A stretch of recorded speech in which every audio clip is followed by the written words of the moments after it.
All this week, Homefront is with the Navy in Norfolk, Virginia. Tonight, we are out to sea on the aircraft carrier USS Dwight D Eisenhower.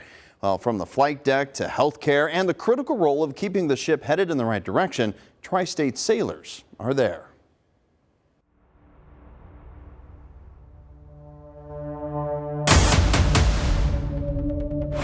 On the deck of the aircraft carrier USS Dwight D Eisenhower, F-18 Super Hornets are on the move, launching and landing. The target, as it says, they're free wire. So that's what they're always shooting for. How about that first time? The first time that you had to actually drop that tail hook and try it. I still remember that one, and I made it, and it's a jolt. Michael Farley, call sign Slayer, is an F-18 pilot with real-world experience in Iraq, Afghanistan, and Syria, most recently supporting NATO operations in support of Ukraine. The way I described my first time taking a trap on the aircraft carrier was I knew what just happened, but I had no idea what just happened. There's some violence associated with that. You're stopping in about 700 feet from 140 knots, about 160 miles an hour to zero. It was time for my flight to the aircraft carrier. We're going to raise our hands in the air and say, here we go. First, the trap.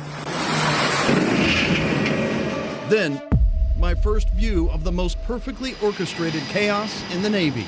Very dangerous, yes. We always say we have to keep our heads on a swivel because it can go very wrong very quickly. Nathan King from Indiana is a shooter. Those sailors in yellow shirts and green helmets giving the final signal to launch the aircraft. Hand signals are everything here. I do have the radio, and I have earbuds in so I can hear, but almost everything can be done to get hand signals. Each colored uniform, a specific job. It's a dance, and it's said to be the most dangerous operation in the Navy. And Indiana's Bryson Torbeck, a crash and salvage crewman, is on standby in the event something goes wrong. Having us on flight deck with a response within 20 seconds, that's what we shoot for every time to prevent further damage. I caught up with him just after sunrise in the calm before the chaos. So how critical would you say your role is to always kind of be here on standby? Oh, very, very critical, yeah. You can't operate without crash and salvage. Anytime an aircraft is in the air, whether training or real world, one of these is in the air in the event they have to rescue a pilot. High above the flight deck, Ohioan Desiree Mungia is one of the ship's quartermasters. You're on a full mission. I mean, how critical is the quartermaster? I would say that the quartermaster is very critical because we are the only ones that are actually looking at VMS. So we can see other ships that are coming through. We can see any unexploded ordnances. Aside from sailors on the bridge, like Desiree using her eyes to see what's ahead. Last night, I was installing and aligning that power supply right there. Troy, Ohio's Isaac Lovett helps keep the radar's eyes working. This is your wheelhouse. This is what you're responsible for. It's my radar. This is your radar. It's my radar. His high school love of television production led him down a path toward electronics. I'm 23 years old and I'm responsible for multiple millions of dollars worth of radars and equipment, and very, very important people need to know what I'm doing to make sure these radars are up. It's kind of mind-boggling to be that age and that responsibility. Yeah, I think about it a lot, and it gets scary sometimes, especially when you don't have answers.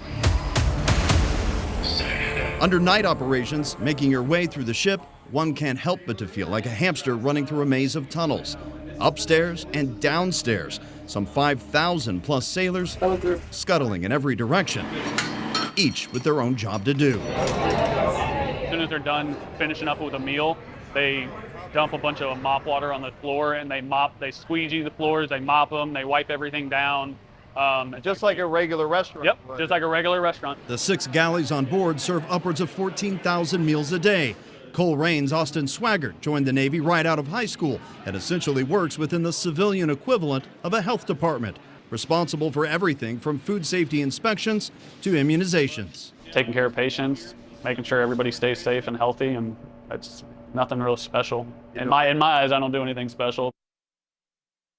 And that right there, that's the humble nature of so many sailors I spoke with while on board the ship. Hospital Corpsman Austin Swaggart there from Coleraine and his team have the responsibility to keep every sailor on board healthy.